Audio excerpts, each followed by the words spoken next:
And here's the back of the card. Often symbolism means different things to different people, so it's worth me showing, and you can get your own message from it.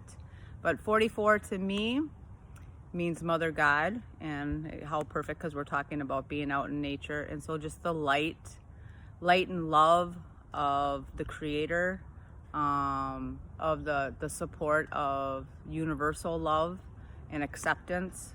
And again, the card actually says non-judgment. So the idea of what a mother does, not necessarily, because not all of us grew up choosing, because remember, we choose our life path, so we choose our family, even though it doesn't feel like that in the here and the now. And it's a complicated thing to talk about, because even though we choose certain scenarios and certain things to transpire to help our soul grow, to help us grow, it doesn't mean that the hardships and the things that we endured then don't count, or they don't matter. They do matter. Everything matters. And it's equally as important for you to work through, whatever trauma you did experience in your family, by whomever, and ultimately, hopefully, getting to the place of forgiveness. Because remember, forgiveness, people benefit when we forgive them, but ultimately, forgiveness is about you releasing that energy, because that energy is not yours. If something was unjustly and wrongly done to you, then that's not your energy. It's an event. It's a situation that attached to you, and the agitation, the sadness, the depression, the frustration, the uncomfortable feelings is really actually a flag, a sign that it's important for you to release that back to the universe, because your energy feels good regardless of what's going on around you. I mean, have you ever noticed that there are times that something happens that you're like, man, damn, I'd freak out about that, and then somehow you maintain, and you stay calm and together, and you're able to reflect and deflect sometimes. That just means that you were holding on to your energy at that time, not allowing it to be penetrated by what was coming in at you. So any emotion that causes distress or dis-ease in your body is a sign. It's a very strong sign that that's not your energy, and it's important that you find a way to release that. So forgiveness is one of those ways that we release someone else's energy that hurt us in some way. And I guess that brings up another scenario, because this is a card of non-judgment and reflection, and I'm being called back to, I was providing therapy to a guy that was incarcerated for life, and he was incarcerated because he had murdered the mother of his child, which was basically his wife, and he just didn't have anything signed on a piece of paper. And all details aside, whatever transpired between them is whatever transpired between them. But I think he was incarcerated for probably about 6 years before I came into contact with him, and just incredibly depressed,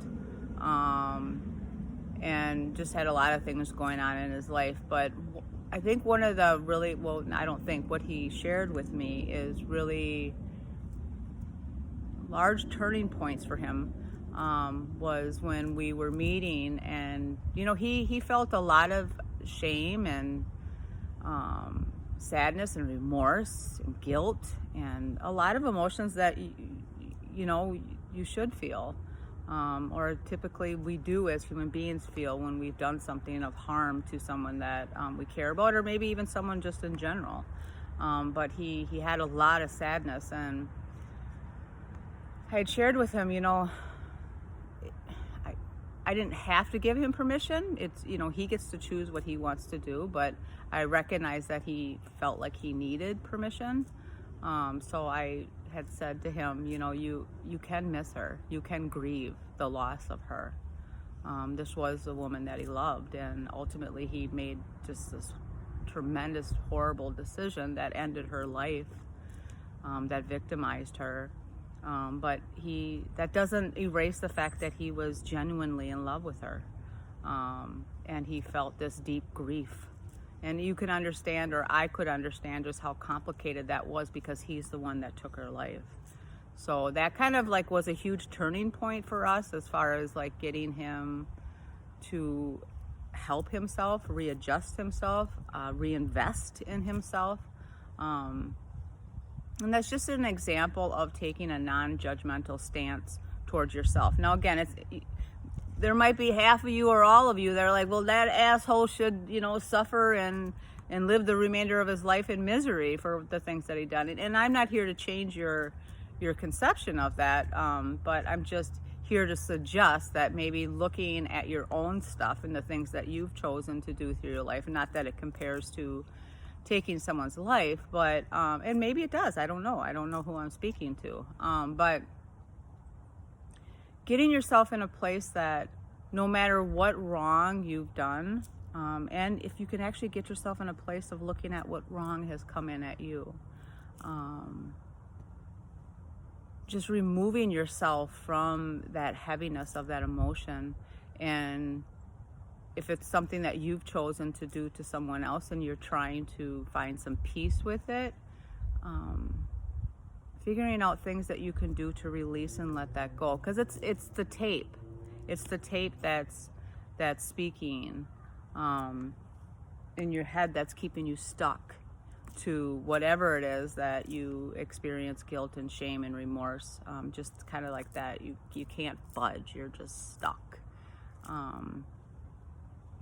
And giving yourself permission to feel sad about it. I know that, some of the very poor choices that I've made in my life, particularly when I was actively in addiction, that's a tough pill to swallow. It's really tough. But with the love and support of those around me, and with the love and support I gave to myself, most importantly, I was able to move through that stuff and recognize that the forgiveness I was really seeking was my own, forgiving myself for making those choices. And it's a complex, it's a dichotomy, because sometimes getting in that place is difficult for people, because you think, well, if I forgive myself, well, then that says that was fine for them, and then I can't do that, I want to be responsible, I want to be accountable, and that's just frankly not true. If you do the work yourself, then you're likely doing the work with that relationship, and it's repairing in some way. And let's be honest, some relationships, they don't come back together, and that's just the way it is. But that doesn't prevent you from finding peace within yourself and just accepting what has happened, understanding possibly why that happened, what were the dynamics about it, around it, and then making a conscious effort to release it. And maybe that's something that the next time I get on, I'll do a light language transmission. A few of your guidance teams are coming through asking me to do it right now, but I just really don't have enough time.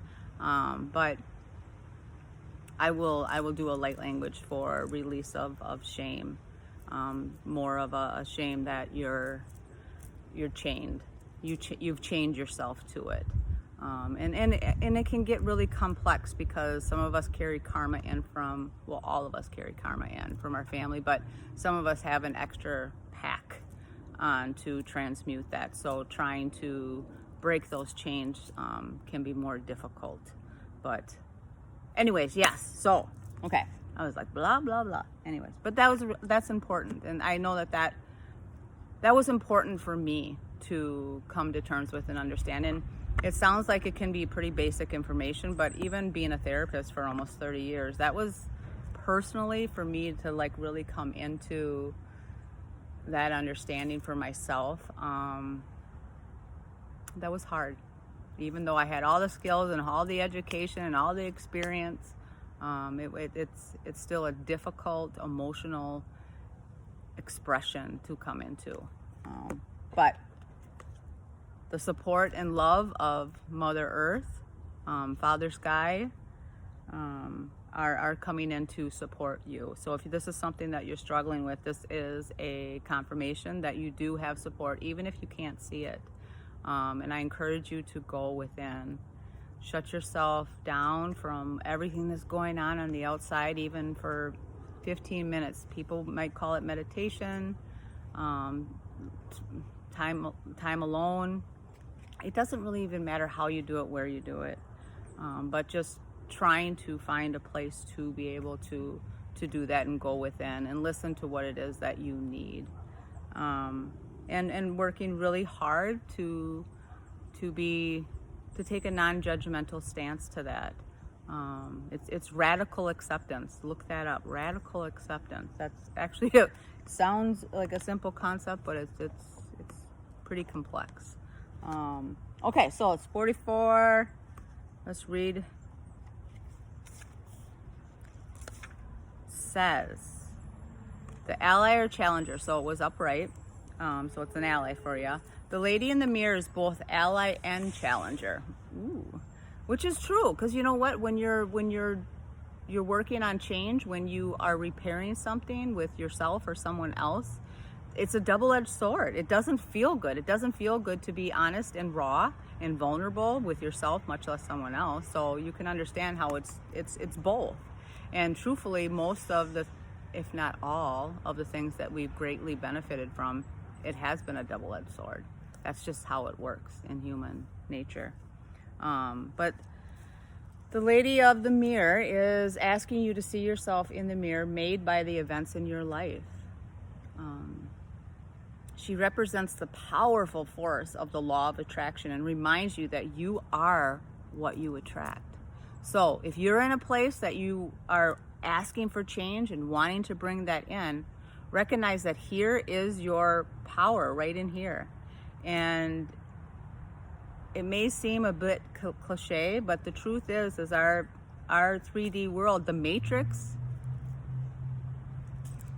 it's all in there. So changing the way that you process and think about things, as well as like how you see yourself and how you see the world. This isn't to say that you need to blame yourselves for inviting transgressions, or if you find yourself a victim of the big picture event, say a war. This is a distorted interpretation of the law. Certain events are fated to test out our faith. So some events we're meant to go through. And again, that goes back to what I was saying earlier, in that doesn't then mean it's okay that stuff happened. You still are required healing. You're still required support. And often when we've been harmed, it's important for us to be recognized, whether it's by a lot of people, one person, or us just recognizing ourselves that we were hurt. I know that's been important for me. Oh, I just spit, sorry. That's been important for me to be able to identify that regardless of the situation and who's judging me, I was hurting. And to give that value.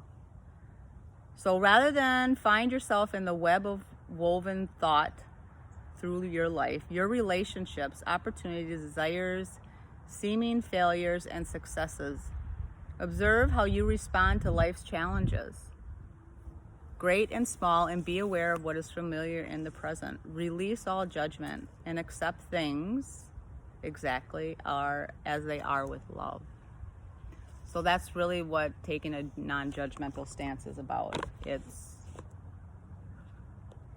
figuring out how you can accept what's come in as is, heal if that's required, make change.